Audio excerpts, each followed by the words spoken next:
જય માતાજી મિત્રો, જય દાદા દ્વારકાથી, જય માં ભવાની. કેમ છો બધા? મજામાં ને મિત્રો? આજે આપણે ભારતીય પરંપરાગત રીતે બેસતું વર્ષ, નવું વર્ષ, સાલ મુબારક, નૂતન વર્ષ અભિનંદન. મિત્રો, જીવનની અંદર આ ચક્ર છે ચાલ્યા કરે છે. દિવસો જાય છે, મહિના જાય છે, વર્ષો જાય છે અને આ ચક્રની અંદર વર્ષ આવે છે અને જાય છે. મિત્રો, નવા વર્ષના આપણે મળીએ છીએ. આપણા ઋષિ પરંપરાગત રીતે આપણે એવા તહેવાર આપેલા છે કે જેની માધ્યમથી આપણે એકબીજાનો સ્નેહ સંબંધ કેળવીએ છીએ, માનવતા દાખવીએ છીએ અને માનવ થઈને આવ્યા છીએ.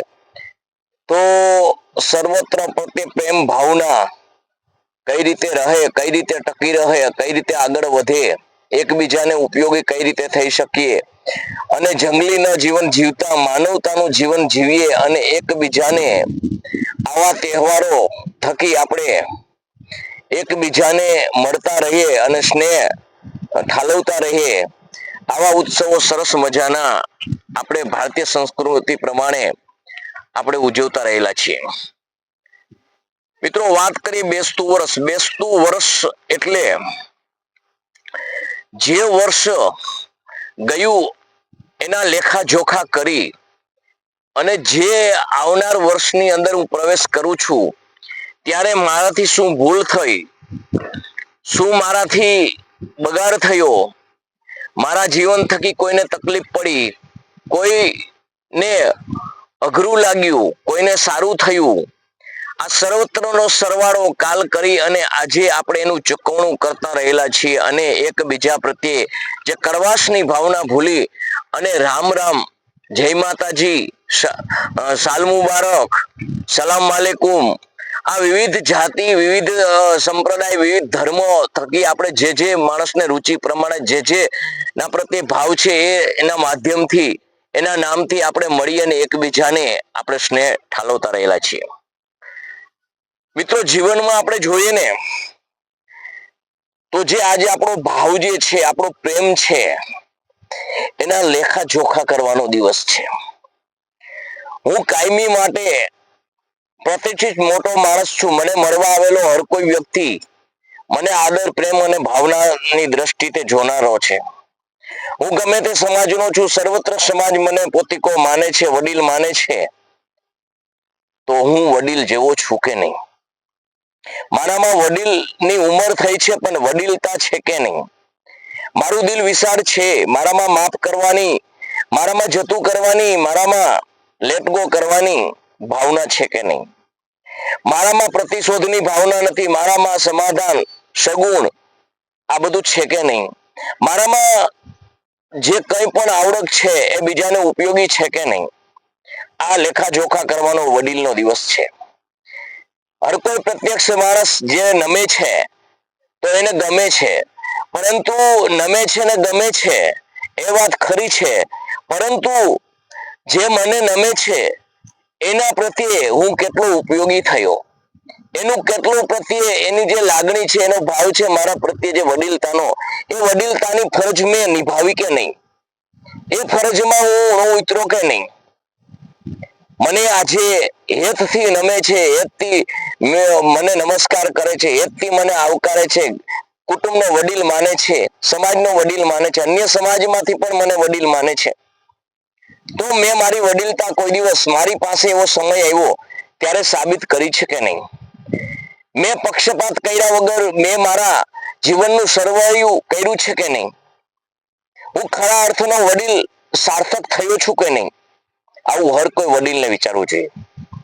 હું ગમે તે કુટુંબ પરિવારનો વડીલ હોય, અન્ય સમાજ પણ મને વડીલ તરીકે માનતા હોય અને કંઈ પણ એવી સંજોગ ઊભા થાય તો મારી દ્રષ્ટિએ સર્વ સમાન હોવા જોઈએ, મારી દ્રષ્ટિએ સર્વ ન્યાય હોવા જોઈએ, મારી દ્રષ્ટિએ સર્વને સાચું કહેવાની હિંમત હોવી જોઈએ, તો હું વડીલ કહેવાય. જો મારામાં એ ગુણતા ના હોય, ગુણવત્તા ના હોય, મારામાં જો એ સભ્યતા ન હોય, આચાર વિચાર ઉચ્ચાર મારામાં ન હોય, મારામાં વડીલતાની કોઈ પણ મારા જીવનની અંદર કોઈ ઝાંખી પણ ન થતી હોય, હું એમાં પારંગત ન થયો હોય, તો સમજજો કે હું વડીલ નથી, હાંઢિયો છું. સાંઢિયો સાંઢિયો મોટો હોય પરંતુ એ હાઈટથી ઊંચો હોય, એમ આપણે ઉંમરથી ઊંચો પરંતુ સાંઢિયો. વડીલ થવું હોય, તમે ધર્મ માનતા હોય, તમે કોઈ પણ સંપ્રદાય માનતા હોય, તમે લાંબા ટૂંકા થતા હોય, તમે ટીલા ટપકા કરતા હોય, તમે તમારી જાતને સ્માર્ટ સમજતા હોય, તમને તમારો પરિવાર કુટુંબ પ્રત્યક્ષ આજે તમને નમસ્કાર કરવા આવતો હોય, અને જો તમારામાં કોઈ પણ માનવતાનો ગુણ ન હોય, તમે સત્યતા સાધી શકતા ના હોય, સત્ય સમજાવી શકતા ના હોય, કે અસત્ય વિરુદ્ધ બોલી ન શકતા હોય, તો તમે સાંઢિયો છો. તમે વડીલ નથી.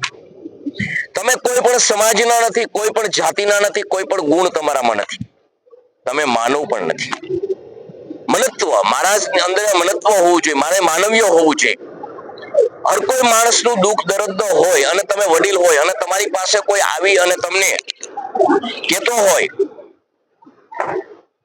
તો તમારે એમાં જે બને તે તમારે કરવું જોઈએ. તમારે તમારા જીવનના તમારા પરિવારને માઠું લાગશે, પરિવારના સંબંધ આની સાથે કપાશે, હું સત્ય કહીશ તો હું આના આંખમાંથી ઉતરી જઈશ, આવી જો તમે દ્રષ્ટિ હોય તો તમે કોઈ જાતિ નથી, કોઈ વડીલ નથી, તમારામાં વડીલતાનો ગુણ નથી, તમે વડીલતા કહેવાને લાયક નથી. તમે છેલ્લામાં છેલ્લો માણસ, છેલ્લી ક્વોલિટીનો કહો તો એવો કહેવામાં લાયક છો. તમારામાં કોઈ પણ જે ગુણ છે, જે જાતિ છે, એ પ્રમાણે જો તમારામાં ન હોય ને તો એ જાતિ નથી. તમારામાં ખાલી સિમ્બોલ નામ જ છે, અને એ નામ તમારા પૂર્વજોએ તમને આપ્યું છે એટલે તમારામાં ટકી રહ્યું છે. બાકી આજના સમય પ્રમાણે જો કદાચ ને એ ન રહેતું હોય ને તો તમને કોઈ એ નામથી બોલાવો પણ તૈયાર નથી. એટલે હર કોઈ વડીલને, હર કોઈને આ વિચારવા જેવું છે કે મારા સમાજની અંદર એવી દુવિધા ઉત્પન્ન થાય છે, મારા સમાજની અંદર મારી એવી જરૂરિયાત પડે છે, ત્યારે હું મારા સમાજને કેટલો ઉપયોગી થયો. પક્ષપાત નથી કરવો, કે મારે કોઈ એવું નથી કે તમે વડીલ છો એટલે ગમે તે કહેવું જોઈએ, પણ સત્ય હું કહી ન શકું, સત્ય હું સમજાવી ન શકું, સત્ય કહેતા મને શરમ થતી હોય, સત્ય કહેતા સામલાને અઘરું લાગતું હોય, એવું જો મનમાં ડર હોય તો તમે વડીલ નથી. તમારામાં વડીલતાની લાયકાત નથી. તમને નુકસાન થતું હોય, તમને કઈ ગેરફાયદો થતો હોય, તમને આવક ન થતી હોય, આવી સ્વાર્થી અને નીચ પ્રકૃતિ તમારામાં હોય અને ઉંમરમાં મોટા હોય, તો તમે વડીલ છો પણ તમે ધૂતરાષ્ટ્ર છો. કારણ કે પોતાના સંતાન સિવાય ગમે તેવું સત્યને છુપાવી અને પોતાના સંતાનનું જો સારું ઈચ્છતો હોય એવો માણસ હોય તો વડીલ છે પણ એ ધૂતરાષ્ટ્ર છે, સાંઢિયો છે. આજના દિવસે મિત્રો તમને એવું લાગતું હશે કે વનરાજસિંહ જે છે એ આવા વિડીયો બનાવીને મોકલો છે. તો મિત્રો મારા ને તમારા ફાયદા માટે વાત કરું છું, અને મારા ને તમારા સમાજની અંદર આવા માણસો કુટુંબ પરિવારમાં બધામાં છે, જેના લીધે નાનો માણસ ખૂબ દુઃખ સહન કરી રહ્યો છે, ખૂબ પીડા ભોગવી રહ્યો છે. કોર્ટ કચેરી પણ અહીંથી જ શરૂ થાય છે. તમારામાં ઈર્ષા છે, તમારા દેખાય છે, તમારામાં જે એવી વૃત્તિ છે કે એની પાસે છે એ મારી પાસે કેમ ન આવે, અને એનું છે એ મારી પાસે જ આવવું જોઈએ, આવી વૃત્તિ છે. અને તમે જીવનની અંદર સ્માર્ટ બનવાની કોશિશ કરો છો, સારો બનવાની કોશિશ કરો છો, અને પ્રતિષ્ઠિત વડીલ છો, તો સમાજની અંદર, કુટુંબની અંદર, ગામની અંદર તમને કોઈ મોઢે નથી કહેતું, પણ તમારી એ નીચ પ્રકૃતિ છે. તમે તમારી જાતિ પ્રમાણે નથી, માનવ જાતિ પણ નથી.